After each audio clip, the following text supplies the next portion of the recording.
Hello, everybody. It is a little bit later in the day. I'm Charles Anderson, just a guy from Goodwell, Oklahoma, and I've got a really great video game idea.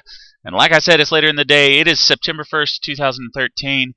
And caution, here there be spoilers. So, if you don't want to know about the game a whole bunch, just want to play it when it comes out, go ahead and skip this video. But right now we're in the middle of the Iteag universe cast. And we are on the bad guys now. We last left off with Fern Wraith's description, and now we are on Muju, the HR department, Human Resources Department executive. He is the Human Resources Department executive for hell.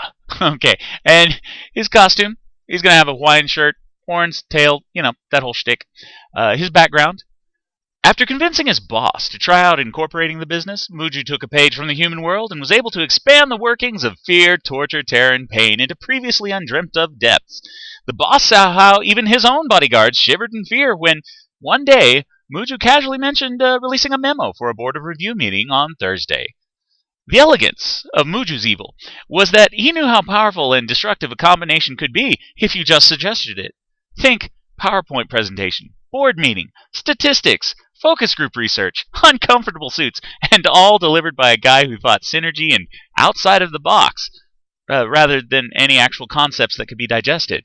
Well, the best part was that the employees would actually do all that for him. So, boom. Yes. His shtick.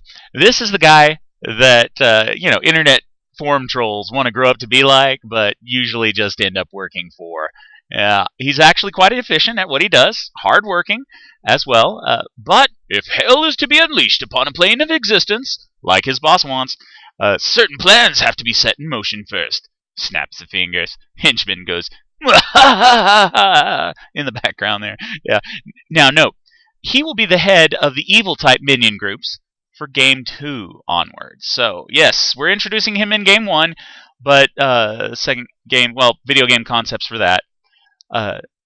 Next up, we have TAI, TAI, or Truly Artificial Intelligence. His costume, metallic skin, glowing cube just sticking up out of the top of its head. His background was created by an advanced scientific culture where its first operational test was recorded to memory. This included basic motion tests, along with a background conversation of scientists. They weren't involved in the test at all, just merely observers. And one starts off this conversation does truly apply to artificial or intelligence? Another said, well, maybe we should add the word really in there somewhere? And, the conversation went on, and the leader, I guess, just said, okay, guys, all this, it stays where it is, right? Because I like Thai better than artsy, okay? How illogical. Yes, the shtick. You just have to have that one pompous butt in there somewhere, right? That guy that everybody loves to hate.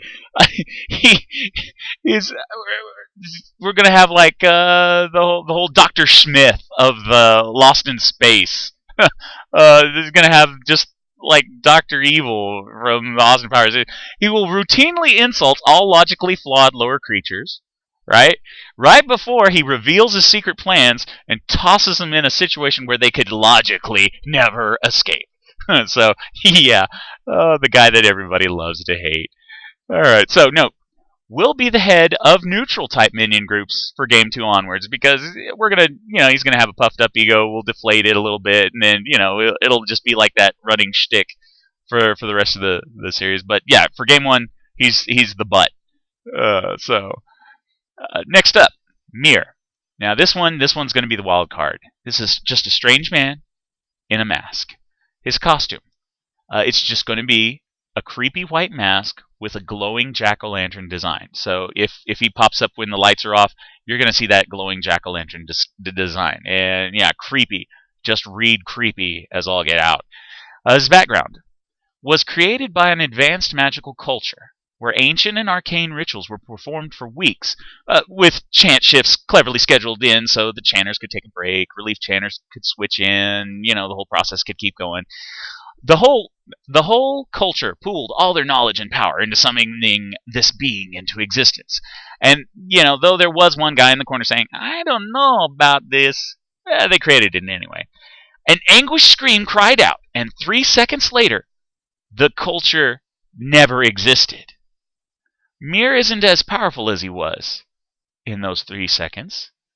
It's mainly because you can't technically have any power at all if those who created you never existed now, and by extension yourself. But hey, that's all a part of magic and paradox. So, yes, seriously, this guy is a wild card, can be scary and creepy as heck, but mostly we're going to relegate him to an impish sense of humor. Read Cosmic Imp. I guess Cosmic Imp, I think there was Mutants and Masterminds, out of the D&D thing. You got your all-powerful guy, maybe. But he's definitely messing with folks, and it's not all that great. So he's not that powerful. But then again, and that wraps up the bad guys. I've got my flavor set here. Got some salt, got some pepper, got some basil, got some oregano. And now we're on to the side characters that I don't really know how to classify. Like the Subtitler, he's probably a good guy, right? He just makes the subtitles for the cutscenes. He's not even part of the game. Costume, he's never shown. The background. One day, the game creator, me, will find this guy and say, hey, want to write up some words for a video game? And, then he'll be like, we'll say that he said yes. And is currently working for microwavable burritos, which is something I can afford that. Yeah. Sound good? Yeah, we're sticking with that story. Anyway, the Subtitler is a fourth wall character. So whenever the characters are breaking out of the roles, like, really? Seriously? That's our next plot line? And yeah, the Subtitler will be in there on that. His problem is that he has to deal with translations if the game reaches the translating into foreign languages. So there's his own grumping on that for his subtitling part. You got your misspellings of words. Whenever the characters themselves start indistinctly muttering, he's got to try to do that, and other such issues. One of those being Pretty Miss Shirley. She's only able to say 3 things, but the Subtitler has to translate it.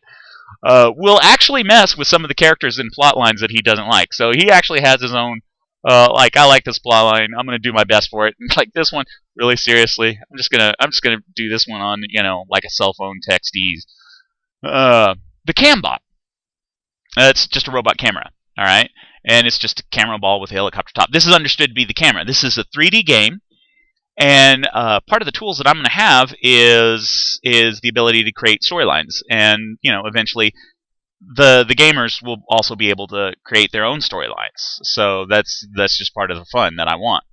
And so the Cambot is understood to be a character, and depending on how it's controlled is it's going to be its appearance, but it's mostly going to be camera ball, helicopter top. Background. The Cambot is a recording device that was developed by Doc initially for recording experiments. They can be somewhat fragile, and as such, come in packages of 6. Each has a simple AI that will allow it to follow a person and maneuver around through most obstacles. Yes, there will be times that I guess Mr. Cambot will drift into scenery when I don't want him to stay in the, but when that happens, yeah, it's understood. Yeah, he's able to fly through dirt. Yeah, that's it. The shtick. The Cambot will sometimes respond to game events by zooming in on things of interest. Read Fluffy the Seal, Hunt, just random stuff, maybe even Easter eggs. And also it'll be posting memes or memes on the video feed, a la old school 60s Batmans, the Boff, the Powie, Zap, that type of thing. Basically, it's doing post processing as the game plays. Later in the game, some enemies will actually target the Cambot. So yeah, your character may get blinded, but yeah, you're not really worried until they throw a mud ball at the Cambot, and yeah, now you are really truly blinded, blinding the player's view of the game. So yes, the Cambot will be a character that can be taken out in battles, but only if you have the difficulty up to really high, or you're up that high of a level. So next up, I better check my time. I probably better stop there. Okay. And heading on with the other characters I really don't know what to do with.